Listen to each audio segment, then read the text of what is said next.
Yo, what's going on, everyone? Welcome back to the most interactive wrestling show on the interweb. Welcome back to Wrestling with Omer. I am your host, as always, the Immaculate Omer Q. Hopefully, y'all are doing well. I know it's been a minute since I've rolled up and done a stream, but I'm back. I was on a little mini vacation, and I am here to catch up on all the things we miss in the wacky world of professional wrestling. And as you guys know, this is a fan-run show, so leave your comments, your questions in the chat. We're going to get to them. If you want to guarantee your question or statement is read on the air, leave a super chat. And be sure to smash that thumbs up regardless, because that's how more people see the stream and how we have more fun. So let's begin to do that. 80 of you in here, let's hit that like button like there's no fucking tomorrow, baby. All right, a lot to talk about today. We had a big AEW Dynamite. AEW Dynamite had their biggest event, their biggest Dynamite event as far as attendance goes since August. We'll talk about that. We'll talk about the attendance and how that's seeming to get a little bit better for AEW in recent months. The vibe is a lot better. The feeling isn't restored. We'll talk about that. We're also going to get into Sabu, who passed away, unfortunately, over this past weekend. I'll share some thoughts I have personally about Sabu and also just kind of help contextualize what he meant to the professional wrestling world. I'm sure you've heard a lot of obituaries and memoriams about him recently, but what could one more heard about the suicidal, homicidal maniac known as Sabu? We'll talk about that. We're also going to talk about Tony Khan being an absolute madman, CM Punk being a hypocrite, and much, much more. But also, as you guys know, let me know in the comment section what you guys want to talk about, and we'll get to it. But sound off in the chat too, guys. Sound off. Let me know you're here. Let me know you're listening. Let me know you're watching. Let's get right into it. So, as I said, I had a good amount of stuff to talk about. Well, let's talk about some changes going on in old AEW.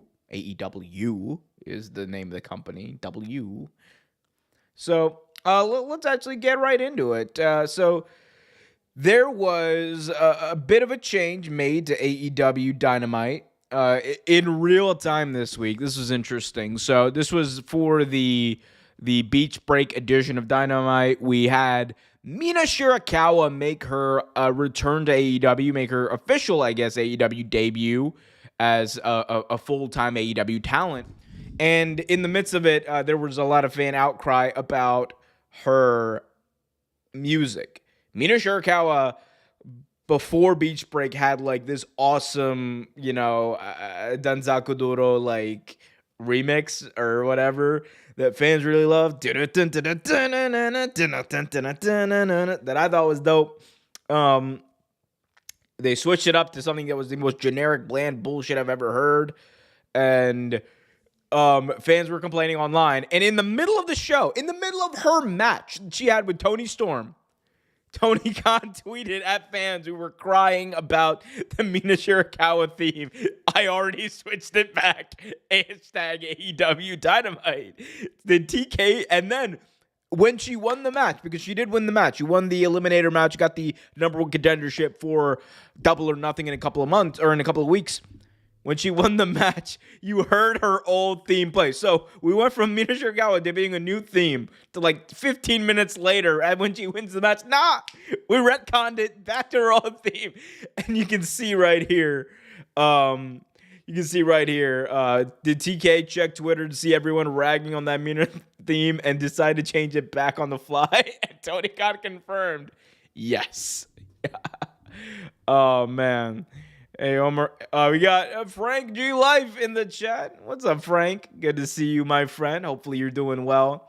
WWE Cody Era in the chat. What up, man? Just got off of work. Hey, man. Good to see you. Glad you're spending your free time with us. I also just got off of work. Hello, Omer. Your thoughts on the main event of Beach Break and Gabe Kidd interference? Yeah. So that Gabe Kidd thing was something I was not expecting at all. I think, there's I'm of two minds about it. By the way, guys, be sure to smash that thumbs up if you haven't already. It really helps out. But the Gabe Kidd thing, that was very interesting. Glad to see you're good, Frank. Shout out to you, my guy. So Gabe Kidd, of course, is coming off of this awesome match he had to begin the year at AEW Wrestle Dynasty in Japan. And it was with Kenny Omega. In my opinion, it's still the match of the year. I don't think there's a match that's, really come close to toppling it. But there was a lot of legend that was built up about him in this match. And I think that did so much for him over the next couple of months. He's kind of become, the a bit not the ace of New Japan. I'm not going to take that away from Tanahashi while he's still around. But he has become, in many ways, the foreign face of New Japan right now. And I think he is, their next big star. I think that's going to happen. That's why when he showed up at Breach Break, I was like, oh, okay. Because immediately, I saw him in the hoodie, and I saw the way he was walking. I was like, that is 100% Gabe Kidd. And my immediate thought was, oh, man, Gabe Kidd's here. And then I was like, oh, no. He's helping out Mox in this gosh forsaken storyline. Awful bullcrap. Awful, awful, awful. As Frank notes, Mox still the champion and Buck's still messing things up in AEW. No lies told. I was a little upset that he was involved in the Moxley stuff. Not gonna lie, I'm not a big fan of them. I'm not a fan at all about the Moxley stuff. I think it's some of the worst stuff in pro wrestling right now. That being said, I don't think that Gabe Kidd's involvement is inherently a bad thing. I think that Gabe Kidd being reintroduced to the AEW audience a couple of months in advance of Forbidden Door is actually a very good thing. One of the biggest complaints you will hear from people about the Forbidden Door pay-per-view, especially casual fans, is going to be like, I don't know any of these guys. Why would I buy this pay-per-view? Money. I think for a while it was very fair criticism. It was a very fair criticism to say that AEW didn't necessarily do a good job of integrating the New Japan talent.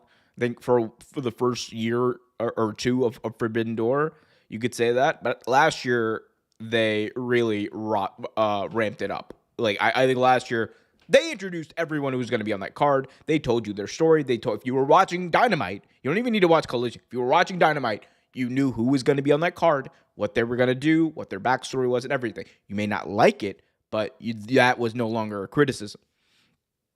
So I'm not saying that the Gabe Kidd thing is a bad thing at all. Well, no, it is a bad thing because he's with Moxley. But the end goal there, you can kind of see it. I think they want to build up that Kenny Omega Gabe Kidd rematch. I think that's why he had that face-to-face with Kenny Omega in the ring there. I think that's why that's what they're going to promote leading up to Anarchy in the Arena at Double or Nothing, and that's what they probably should be doing. Again, I am not a huge fan of him being integrated with the Mox stuff. I think that's going to be a temporary alliance regardless. So the long-term picture, though, is good. They're integrating Gabe Kidd. I'm happy with that. I'm more than happy with that. I'm ecstatic. I'm fucking electrified, mate. Anyway. We got Reality Era saying Rip Sabu. We'll talk about Sabu in a second. Speaking of Forbidden Door, WWE Cody Rhodes era in the chat, or Cody era, excuse me, says, been a while, but AEW Forbidden Door sold nearly 12,000 tickets in 8 days. Yep. AEW did a very, very, very good job with that. They did a very good job with selling tickets to that show. Obviously, that market is always going to be very hungry for wrestling in general.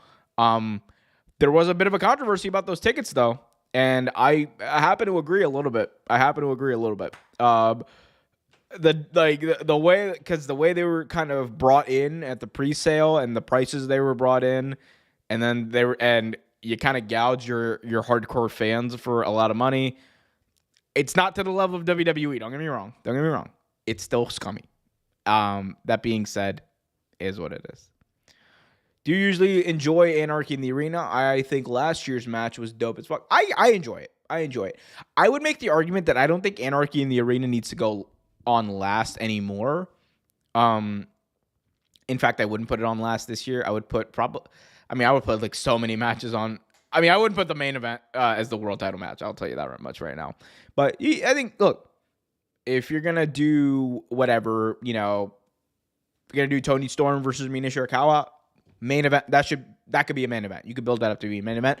Mercedes versus Jamie Hayter in the Owen Hart Cup final could be a main event.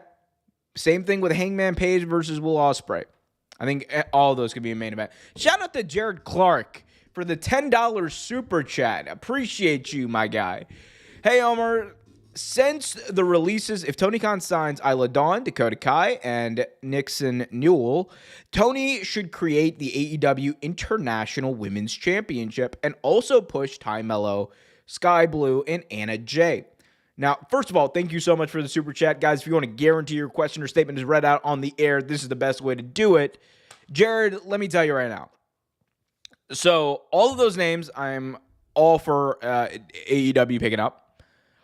I do think that there is room to add another title in the AEW women's scene, but I don't think it's a singles title. I don't think so. I think what AEW needs to do is add a women's tag team title. And I'm not saying they need to add one for Ring of Honor and AEW. I'm saying just for AEW. Because there are a lot of talented wrestlers right now. Your pronunciation is Gerard. My bad, bro. Gerard Clark. Got it. But regardless, I do think that the tag team title picture would work a lot better because you do have a lot of talent. Like, and this is like high profile talent that's not being used, right? Ty Mello, Sky Blue is just returning. You need to find a way to fit in Julia Hart in there, Anna Jay, who's improved leaps and bounds over the last couple of years, and she's just waiting to break out. Like, you know what a good way to do that is? Tag team. And look, there's like so much story to be told here from women who have wrestled each other in the past, from women who've had ties with each other, from these stables that you've developed. Now you have an actual goal for them to actualize and realize and go after. That, to me, is going to help them with the storytelling of the women. Because it's good when you have singles titles, but when you can tell stories with multiple characters, have those alliances, and you know, have those alliances break up, and those branch out into several different characters, like or several different stories. Excuse me. I think there's a lot of good to be had there. So, in my view, I think it's not the International Women's Championship. I think it's the tag team title. I think they already have 2 singles titles for the women's division. I don't trust AEW to know what to do with 3 on that show. I would argue they don't need 3, or they have 4 men's singles titles right now. I don't think they need that many. I think they need to consolidate the international and the continental. But yeah. So we got Dynamite 638.17. The streak is over after 3 months. You're talking about with NXT? Yeah. Remember, my name is pronounced Jarrod.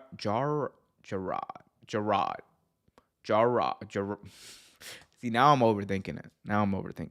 Jarrod. Let me know if I'm saying it right, man. Jarrod.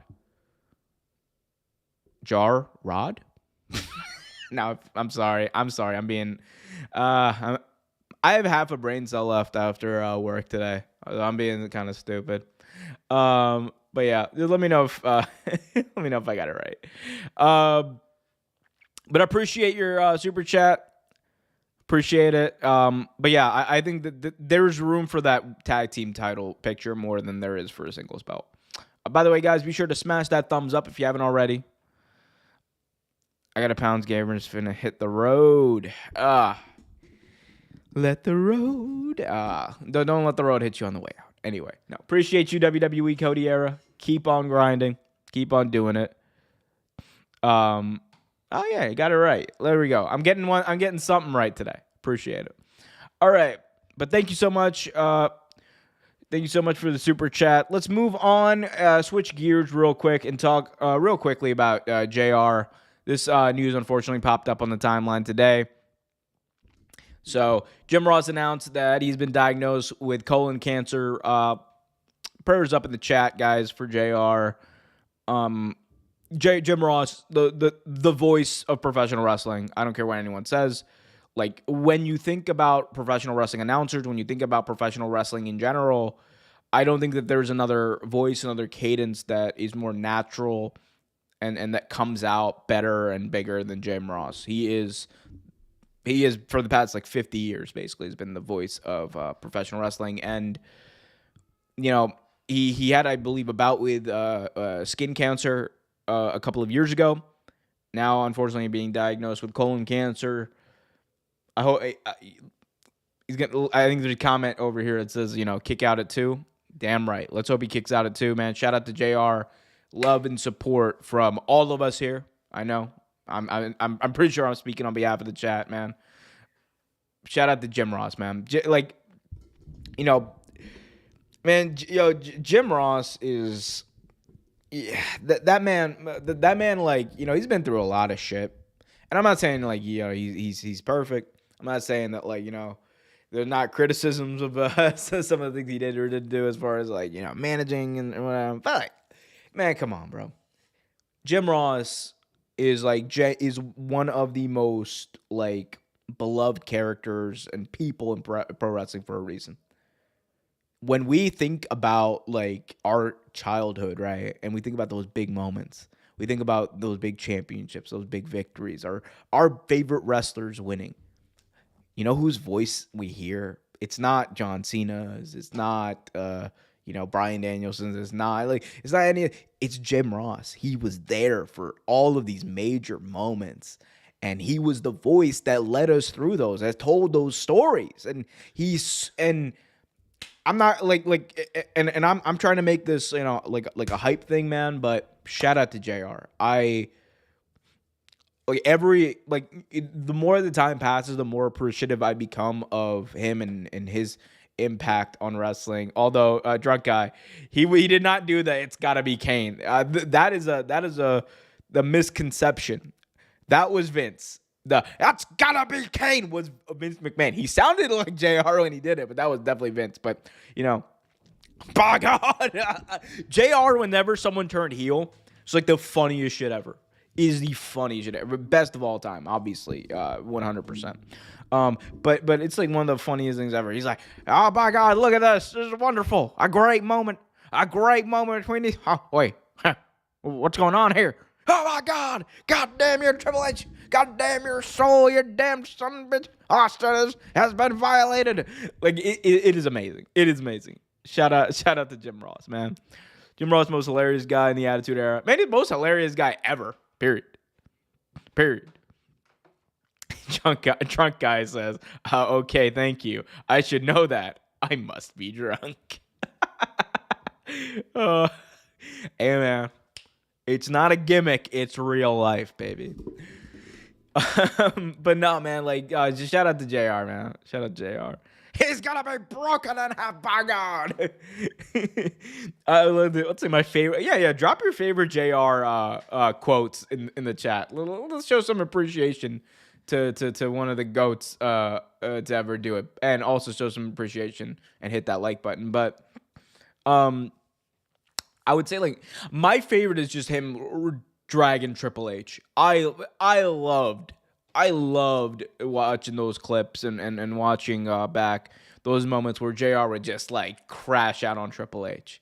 It's like, by God, you damn son of a bitch. Look at what you've done to Austin right here in Texas. He was like Triple H had just like revealed that he was the one who ran over Austin and orchestrated that whole thing, right? And then JR's reaction to it is amazing because they're in Texas. And he's like, right here in Texas, Triple H, you son of a bitch. Like, it's so great. Like, you look at what you've done to Austin. I love that. I mean, obviously, the Hell in a Cell call. Oh, my God, I killed him. As God is my witness. He has been broken in half is amazing. There's this one scene. This is like a deep cut. In 2006, right? They're doing this whack storyline where Vince is having some sort of an affair with Candace. Whatever we think of that. But he's having, but like, and there's like this backstage clip where Vince is putting his healing hand on Candace, and then it is a crazy segment. It is a wild segment. Gross to watch back in retrospect, but after that, like the camera cuts to Jerry Lawler and JR. Camera cuts to them afterwards, and because like in the segment's crazy because Vince is like, "Oh my God, heal this woman!" He's like holding her, heal this woman, and he like whatever does his weird stuff. Camera cuts to Jerry Lawler and Jim Ross, and Jerry Lawler is like, "Oh my God!" And JR goes, "Now what the hell was that?" And Jerry Lawler just says, "Well, he was putting a healing hand on Candace," and JR, quick as a bat, goes, "Oh, he's putting hands on her, all right."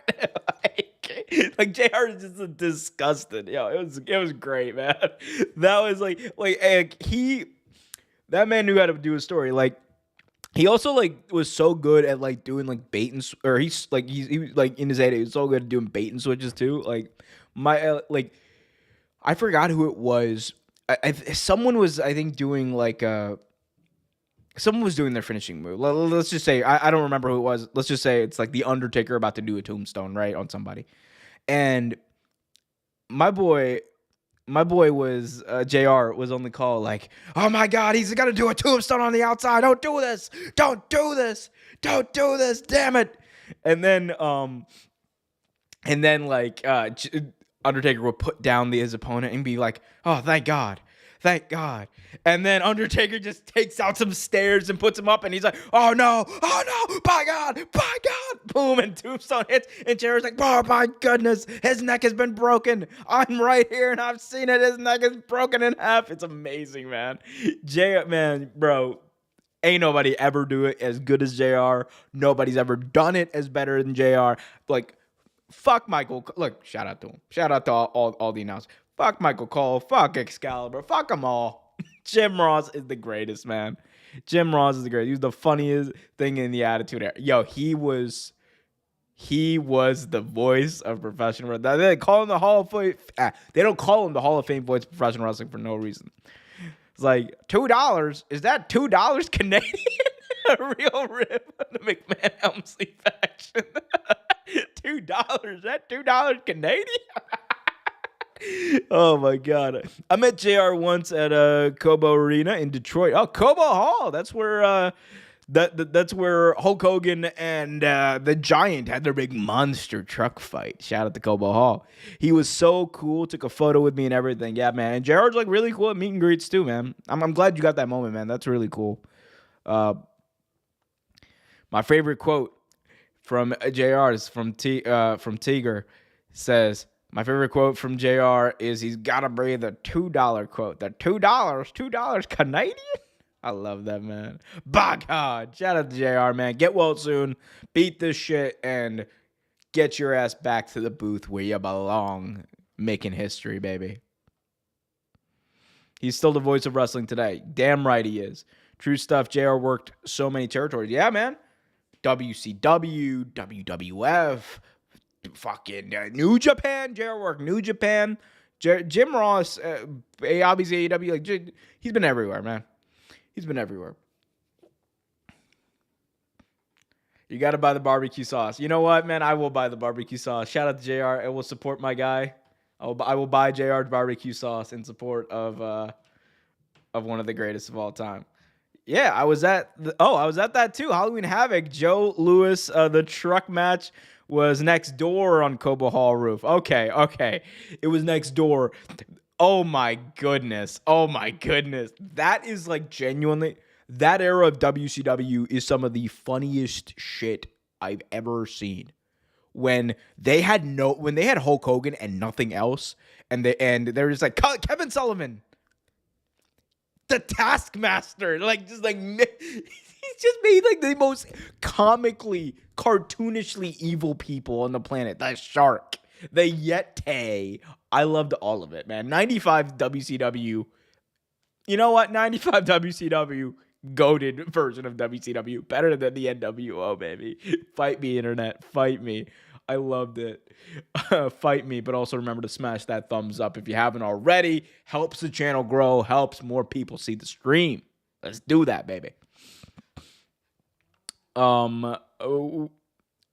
Guys, as you guys know, fan interactive show. Be sure to leave your questions, your comments, your concerns in the chat.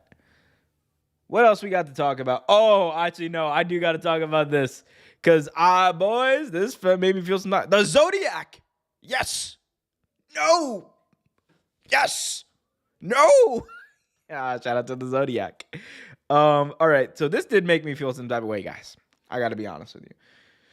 So CM Punk took to IG Live and made a little bit of a controversy about some comments he made about Saudi Arabia. Let's take a listen. You hate coming to Saudi. I've never been to Saudi. I don't hate coming to Saudi.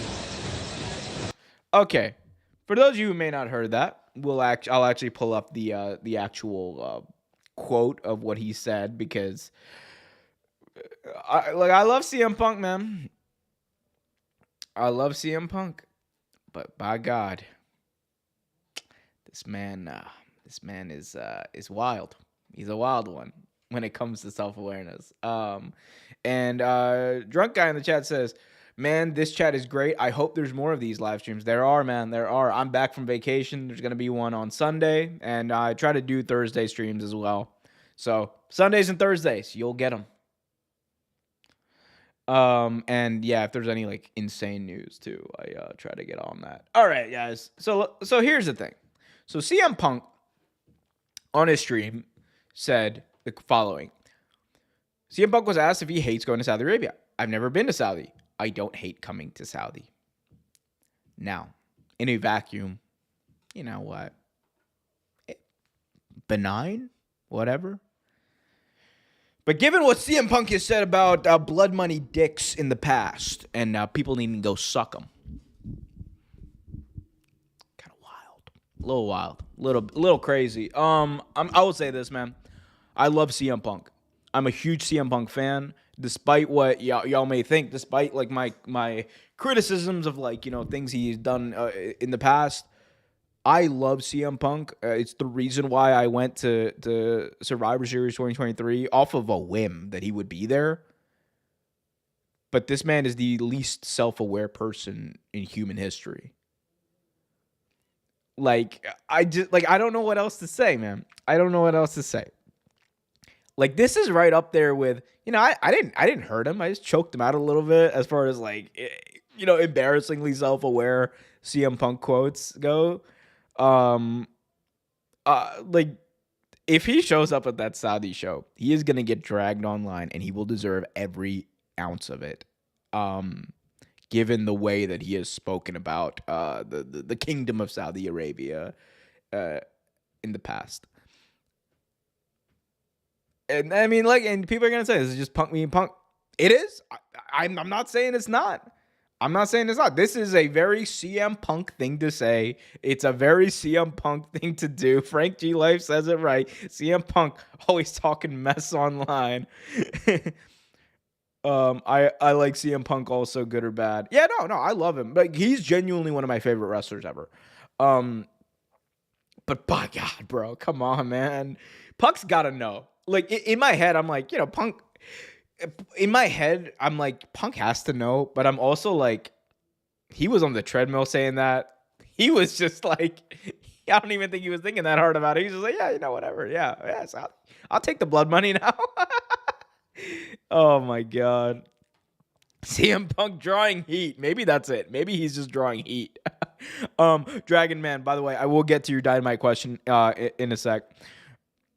You got Dragon Man saying, CM Punk has become one of the biggest hypocrites in all wrestling. Anything goes to Saudi Arabia, he's going to get one of the biggest hatred online I've ever seen. Yeah, probably. And he'll deserve that. He'll deserve to get dragged, man. I already dragged him. I already tweeted this. Also, I don't say that. Oh, here we go. We got, let me see if I can find the tweet here. Let's go to my Twitter. Let's see. Oh yeah, shout out to Kat, by the way, Kat for Congress. It was at AEW last night. Go support her. doing wonderful things over in the Chicago area. Trying to find my tweet. Here it is. I love CM Punk, but he also might be the least self-aware person in human history. Yeah, man. Like it is just, that's an insane thing for my boy to say. Great wrestler. Shit self-awareness. Absolutely. We got Takara World in the chat. What's up, Takara? Hopefully you're doing well. What's going on? Guys, for those of you just joining us, welcome. Getting into the groove of the stream. We got a lot to cover. And of course, you guys can run the show, talk about whatever you want. Leave a super chat if you want to guarantee your questions right on the air. But definitely be sure to smash that thumbs up if you're coming by. By God. What else do we got to talk about? What else? I mean, we have to get to Sabu. I'll talk about Sabu in probably the segment after this. But I mean, we can just get to Sabu. Obviously.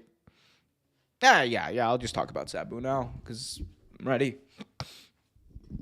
So Sabu, Terry Brunk, passed away at the age of 60 this past weekend.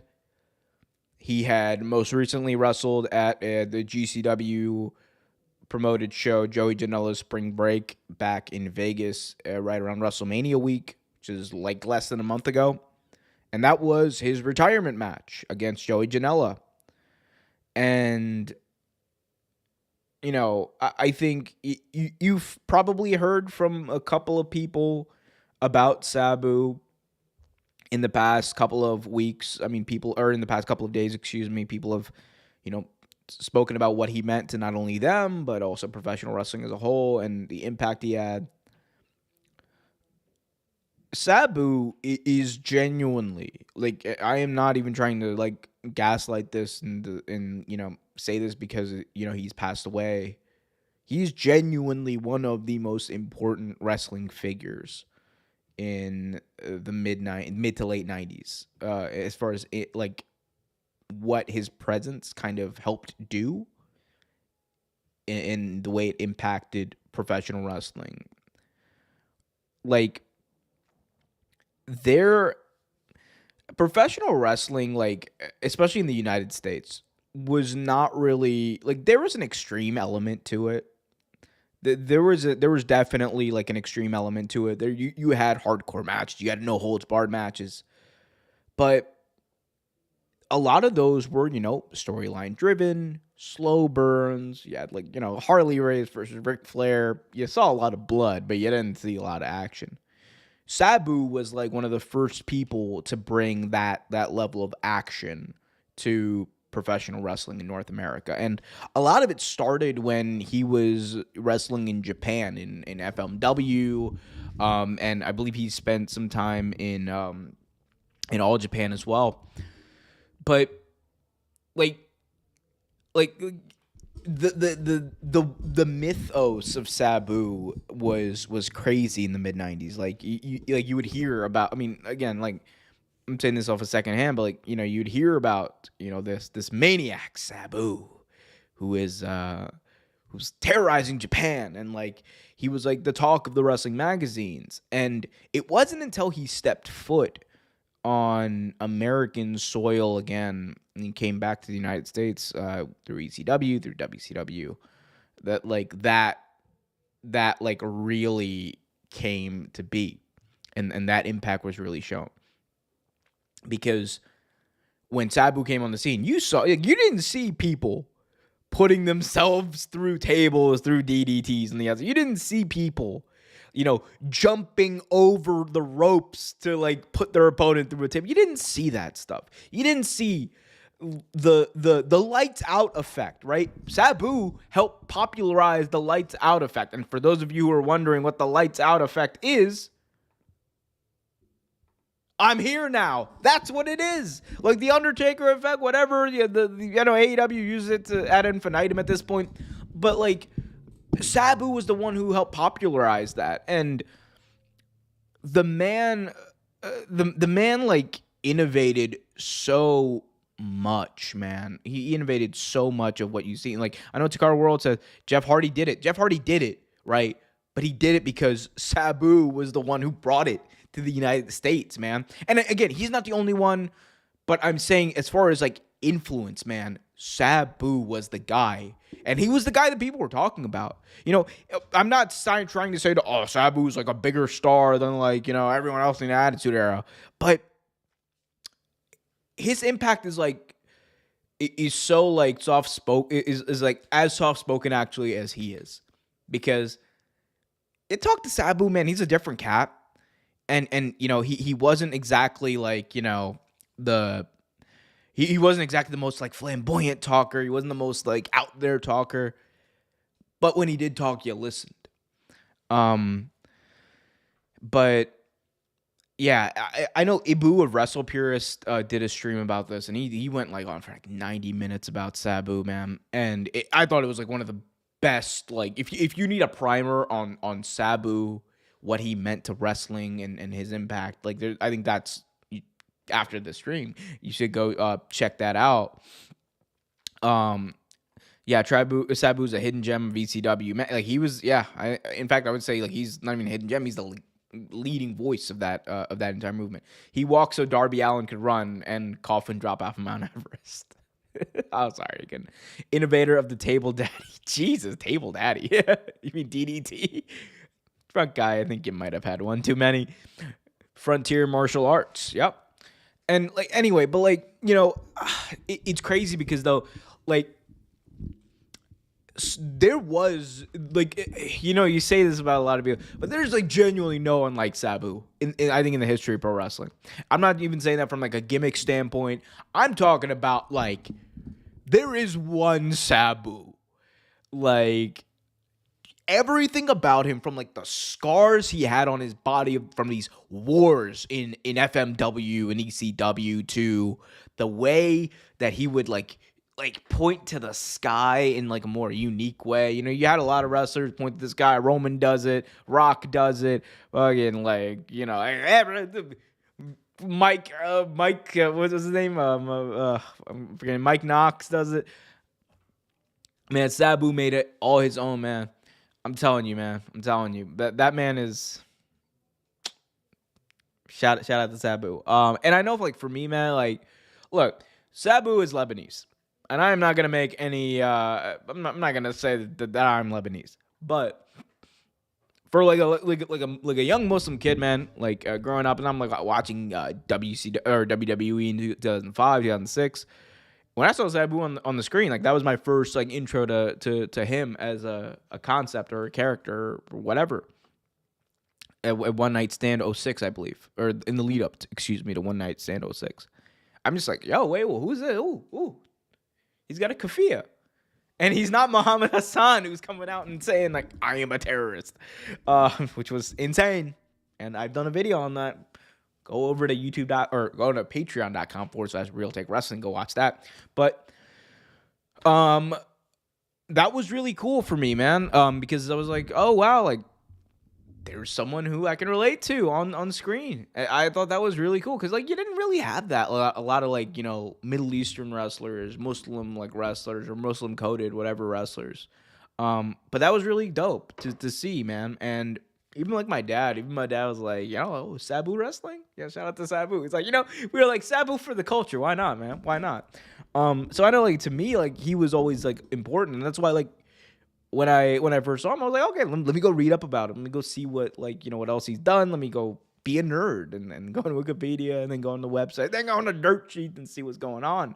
And like the more I read, the more I watched Sabu, and the more I learned about him, the more I was like, oh shit, this dude's fucking not only fucking crazy, but fucking important. And yeah, man, like it sucks. And I know like someone had asked about the GCW thing. I'm not as familiar with all that. I'm not gonna say GCW, in my view, had a responsibility. If they knew that Sabu was not ready to work, they should not have let him work, even if he wanted to work. But I'm not going to put this on GCW at all. We don't know. We don't know much really about his passing, and I don't want to speculate or anything like that. Um, but yeah, man, rest in peace, Sabu. One of, I think, the most unheralded and impactful people in pro wrestling history, at least in the modern day. Like it is, yeah, it's crazy, man. Go watch the Sabu match. I'm probably gonna like fire up like his match with Onita. I also need to watch the original Sheik. I believe the original Sheik Dark Side came out this week, so I'll probably check that out after the show. But man, yeah, no, man, rest in peace, Sabu. That was up, and he was in AEW recently. Like I actually no, I saw him, dummy. I saw him wrestle in Vegas at Double or Nothing 2023, or he was didn't wrestle, but he took a table bump. But yeah, he was in Adam Cole's corner at that pay-per-view. And that was like one of the biggest crowds I think he's ever wrestled in front of. Like there were like 10, 11,000 people there. So that's probably one of the last big crowds that he wrestled in front of. Man, crazy. Rest in peace, Sabu. One of the GOATs, one of the greatest. Go watch a great Sabu match whenever you have some free time, guys. Go honor his legacy by honoring and appreciating his work. That's the best thing you can always do with pro wrestlers when you really want to like remember. Yeah, the timing of the Dark Side coming out was unreal. I agree, man. Unreal. Like it's hey man, fate, man. I don't think GCW had anything to do with his passing. Yeah, I mean, that we know of. No, I mean, I'm not going to. Do I think it's messed up and fucked up that they allowed him to wrestle, given that knowing that he was in bad shape? Yes. But, I'm not going to put any of that on them. But, guys, be sure to smash that thumbs up because I'm going to put some blame on you if we don't hit 20 likes. We're at 12 right now. Let's get up to 20. Let's get up to 20. Hit that thumbs up. Go to your burner account for me and smash that thumbs up if you please. Let's get this up to as many as possible. I appreciate all of y'all. I appreciate every single one of y'all. What else do we got, man? What else you guys want to talk about? What else do you guys want to get into? What else do we have on the docket? A little bit of I guess, not breaking news, but some news coming out of WrestleVotes Radio. WWE has plans in the very near future to hold 3 major live events in Mexico, all centered around a show called Super Show Mexico. I love how WWE, for a while, like, they had some of the most creative names for pay-per-views, like Armageddon, No Mercy, Judgment Day, like they were getting in, like No Way Out, like really, really dope name for pay-per-views. And then they went to like Elimination Chamber, Fatal 4-Way. It was just like the most generic, like wrestling terms branded as pay-per-views, and they were like, okay, we're in our lazy era. And then Triple H comes back and he's like, we're bringing back the good names, all right? We're bringing back Backlash. We're bringing back Bad Blood. We're bringing back like although I will say Great Balls of Fire was an oasis in the desert when it comes to creative wrestling names. Like that was one of the few ones I was like, oh, okay, Great Balls of Fire. Shout out to Samoa Joe for having a main event. Samoa Joe's only world championship match in WWE. And it was on that show. Shout out to Samoa Joe, man. My boy got cooked by Vince. But yeah, now we're back in the era of like, we're in Super Show Mexico, Super Showdown, Crown Jewel. Oh my God, we're back to the lazy era of WWE pay-per-view names, unfortunately, and unfortunately for me. I know somebody had mentioned it earlier. We got to talk about the Hurt Business, the Hurt Syndicate, whatever. Man, that shows you, like that whole thing shows you how. Oh, hold up, Dragonman88 says, last night's Dynamite was so good. It was better than anything WWE has produced all week. And Mina is my future wife. I don't know about that last part. Shout out to you if you can make that happen. I'll come to the wedding. But Dynamite, man, Dynamite's been on a roll recently. Dynamite has been on a killer roll recently. I think 2025 has really like been dominated by Dynamite. Outside of the main event, like largely everything in AEW has been very good. The main event does drag it down quite a bit though, like because that's your world title picture, and your world title, has not been seen on TV in like 8 months. It's a bit of a joke. No one takes a Death Rider seriously. It's go away heat at this point. It's bollocks, horrible. And that being said, everything else is hitting. So it's like I really hope, really hope that the plan is that they get the belt off of him at All In. I really hope, not only because I'm gonna be there, but because, by God, if we have to wait for Darby to come back, things are gonna have to be said about this situation. That's all I will say. There will be a crash out of epic proportions. If Will Ospreay or anybody, or Hangman Page, if anybody for that matter, is not the world champion by All In or after All In, you will bear witness, to one of the most epic crash outs you will have ever seen live right here, youtube.com/Real Take Wrestling. Let me tell you, I will crash the fuck out, guys, boys, girls, and everybody else. It's gonna be emotional. I will actually shit a fucking chicken if that shit happens. I will actually like lose my mind if Will or Hangman doesn't win. Anyway, let's talk about some positive stuff, guys. I am going to ruin wrestling. I clicked the wrong button, but yes, that is what Tony Khan will be doing if that is what Tony Khan will be doing if he doesn't take the belt off of Moxley soon. He will be killing, ruining, and destroying professional wrestling. Anyway, so recapping quickly, Dynamite last night. We got average viewers 682,000. That is one of their largest in a while. 0.17 in the key demo. I believe they were number 3 overall on television, which is really good. They were behind some NBA games, but shout out to them. Talking about the show, we talked about Minoru Shirakawa now facing Tony Storm. I think that match is going to be amazing. Those two have awesome chemistry. Tony Storm's on a killer's tear right now. And yeah, I just can't wait to see what they can do at Double or Nothing. Shout out to Zach Gowen, who wrestled his first match on a major professional wrestling television show in, I believe, almost like 2 decades at this point. Yeah, it was like, he had that feud with Lesnar in 2003.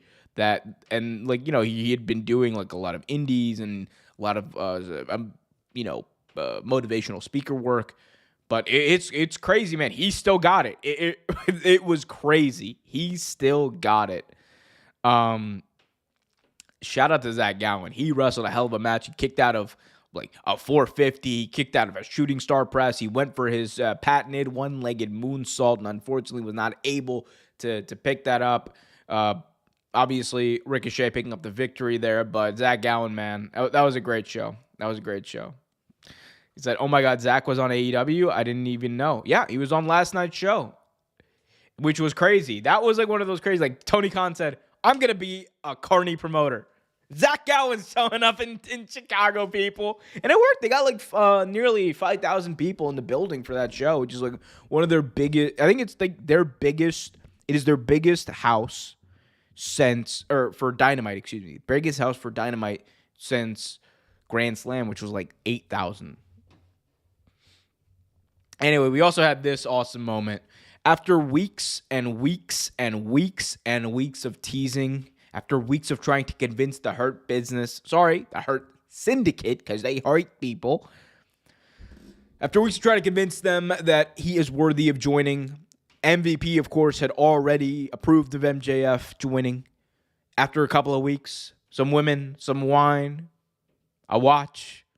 Shelton Benjamin says, MJF, we hurt people. Gave him the thumbs up. And then, finally, after weeks and weeks and weeks, after stealing MJF's car, after taking all of his gifts, Bobby Lashley gives us the biggest tease. And I love the way they did this. It was week after week building it up to this awesome pop, to this awesome moment, and endeared us to, I think, this relationship between these guys building up on screen. Gave the thumbs up finally in Chicago. MJF, part of the Hurt Syndicate officially. He went in to give Bobby Lashley a big bear hug. Bobby was not fucking with that. He threw him right off. Said, no. And MJF's like, okay, cool. No hugs. I got the memo. That was awesome. That was dope. That was amazing. That was spectacular. That was the best professional wrestling. Loved it. And I think it's going to be interesting to see what happens. Eventually, someone's going to turn on someone. The interesting thing is, what if, and I really do think this, what if we all think that, like, MJF's going to be the one to turn, but what if it's, like, the Hurt Business turning on them? And I don't think the Hurt Business would even be, like, heels if they were the ones to turn on MJF, because I think they could believe, like, MJF was going to do it anyway, and then MJF's going to be like, yeah, I was going to do it anyway, but yeah, I'll beat me to it. Like you could do that and play it off. But I think that's going to be interesting to see. Will he actually join them, Frank? I mean, we'll find out next week, I guess, on Dynamite. They got a contract signing. I would love to see, like, I mean, maybe we've already seen the couple of weeks of shenanigans of the Hurt Syndicate and MJF, but man, it would be interesting to see this direction for a little bit. I think the match is probably gonna be all in Bobby Lashley versus MJF, which is a big match, but it's interesting. Maybe he costs him the World Tag Team belts first. Maybe that's how we do it. Zach would do great in a Rumble, but how would his both feet hit the floor? Just a question. I mean, look, this is a good question. Because what if Zach Gowen, look, if I'm Zach Gowen, I am super gluing. That'd be crazy. Can you imagine that he, like, super glues it to the ring or something? And he's like, well, look, I'm not eliminated. And then he just waits for the last person who wins the match to leave the ring. He's like, all right, I won. Look, the logic is there. I don't trust MJF at all, nor should you, nor should anybody. MJF is a snake, as he says it. The other thing I want to talk about from last night's Dynamite, man, was Hangman Page and Will Ospreay. They are on a collision course. Those two are on a freaking collision course for what I think is going to be one of the most spectacular matches of the year and moments of the year. Because, I think it's everyone kind of already believes that Will Ospreay is going to win. But they have planted that seed of doubt with Hangman Page that, he could very much conceivably win. And that's, like, part of a job as a booker in pro wrestling, to convince you that the most likely outcome is not the outcome that's going to be. And I'm, like, kind of left wondering. I'm still thinking Will's probably going to win, but I'm like, man, there's an interesting path forward with Hangman Page. Because Hangman Page, you could argue, has always been the face and the heart and the soul of this company. Hangman Page has always been the real, true baby face of the company. And in the process of overcoming his demons, in the process of overcoming all these hardships he's faced in the last couple of months, if Jon Moxley's real test for AEW is give me your best, give me your brightest, give me the person in AEW who's willing to do what needs to be done to save it, Adam Page is that savior, because he has been through all these trials and tribulations. He's not afraid to do the kill shot. He's not afraid to do what needs to be done, but he's also now using his powers for good. You know what? I've done it again. Convinced myself I'm a mark. Hangman Page winning at Double or Nothing. card and prediction subject to change. Yeah, but like I think the way they've told that story is really cool and really effective too. Plus, those two mean mugging each other after almost accidentally hitting their moves against each other. To quote Alfie Solomons from Peaky Blinders, fucking biblical, mate. Oh, sorry, fucking biblical, mate. Loved it. I love to see Hangman win the AEW championship again. I think everyone would. And it speaks to like how dope of a character Hangman Page is, man. Hangman's so cool. The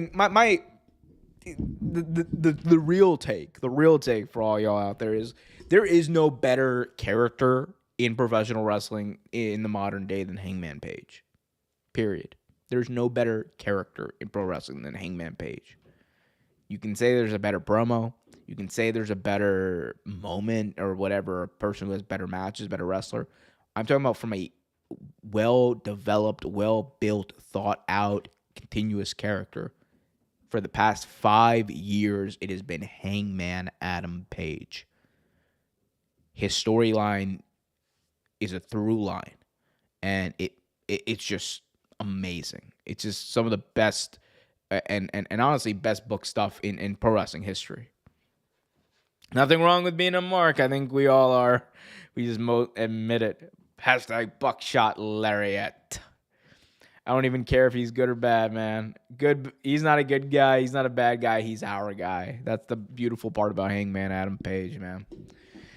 All right, guys. I am in the home. I'm heading down, I should say, the home stretch. By the way, I just want to give a quick shout out before we start that. First of all, leave your comments, your questions. We'll get to the last couple as we can. I just want to do a quick shout out for the boys who are back in town. The Kiss the Ring crew. Oh God, that is let me fix this. Shout out to Brian. We got to get Brian in on that too. Shout out to the Kiss the Ring crew. The Kiss the Ring podcast is back. The KTR podcast is back tonight. Kenny Baum, just Brian, going to be talking the fall of Cody Rhodes, state of AEW, and so much more. Hit the like button here, first of all, but also I'm going to put it in the chat. Be sure to go check out their stream. It starts at 8 p.m., so basically right after the show is up, grab your popcorn, grab a drink, grab some water, grab whatever, be a drunk guy, I don't care, and go check out the KTR podcast today, guys. Those are two of the best wrestling content creators out there. Brian is on a tear. Kenny's insane. Love them both. So go check them out, guys. The link is in the chat. You guys can go see what they're up to tonight. I might pop in the chat there and just see what they got going on. Shout out to my boys, though. I'm very excited for them. New era of KTR. Coming at you. Shout out to him. Drink it in, man. Who beats Jey Uso and John Cena? Jey Uso, I think, is probably going to be beaten by Seth Rollins at this point, and I think that drags out to SummerSlam. John Cena, originally I was like, maybe Cody beats him at SummerSlam and Cena turns face again. I think they're going to drag this out to the last bit. I hope I'm wrong. I hope that's not true, but I have a feeling they're just going to drag out this heel turn, and it's going to be like the last pay-per-view, and I think at that point it might be Cody, but it also might be someone else. I'm not sure if there's a well-thought-out plan for that, to be honest with you. I think things are kind of changing week to week, at least from some of the reports. So, we'll see. Oh, man. I haven't eaten today. I should eat. Guys, what should I eat tonight? Because your boy is kind of hungry. Famished, one could say. In fact, I am famished. CM Punk or Drew to beat John Cena? No, I don't think it's going to be Punk. I don't think it's going to be Drew either. Like, I think unfortunately, WWE have put a cap on what Drew can be. And he is always going to be one step below pizza. I had some good pizza. I was in Italy recently. I had some good pizza over there. I don't think I can. I don't think I can. I could besmirch the good pizza I ate in Italy though with the dough balls that they be serving over here, those calzones. All right, well, guys, I appreciate all of you guys. There will be another stream on Sunday. We'll be right back here. There's gonna be more and more stuff. We got Jay Barnacles in the chat. Shout out to Jay Barnacles. Saying late to the party, gonna have to rewind. Amen. It's all good. We'll have another stream. Most coming out with new videos starting tomorrow. Had to take a little bit of a break to decompress, but new videos coming up. A lot of fun stuff. Real Take Wrestling. Be sure to go over to my side channel too, youtube.com/Wrestle Vibes. I got a lot of great content over there. That channel is doing wonderful, and I'm really enjoying the creativity over there. Wrestle Vibes, that's where I do all my docu-style content. So you guys want to see that, go over to youtube.com/Wrestle Vibes. Go check that out. A lot of fun videos over there as well. All right. I appreciate all of you, Drunk Guy. Let's point in the air for Sabu. Shout out to Sabu, the legend, the hardcore icon. Appreciate all of you. Take care, Reality. Take care, Drunk Guy. Take care, Frank. Take care, everybody in the chat. Jay Barnacles, Takara. Shout out to all of you for joining, and appreciate y'all, man. Appreciate y'all. This has been a fun stream. Until next time, be happy, be healthy, and as always, keep it real.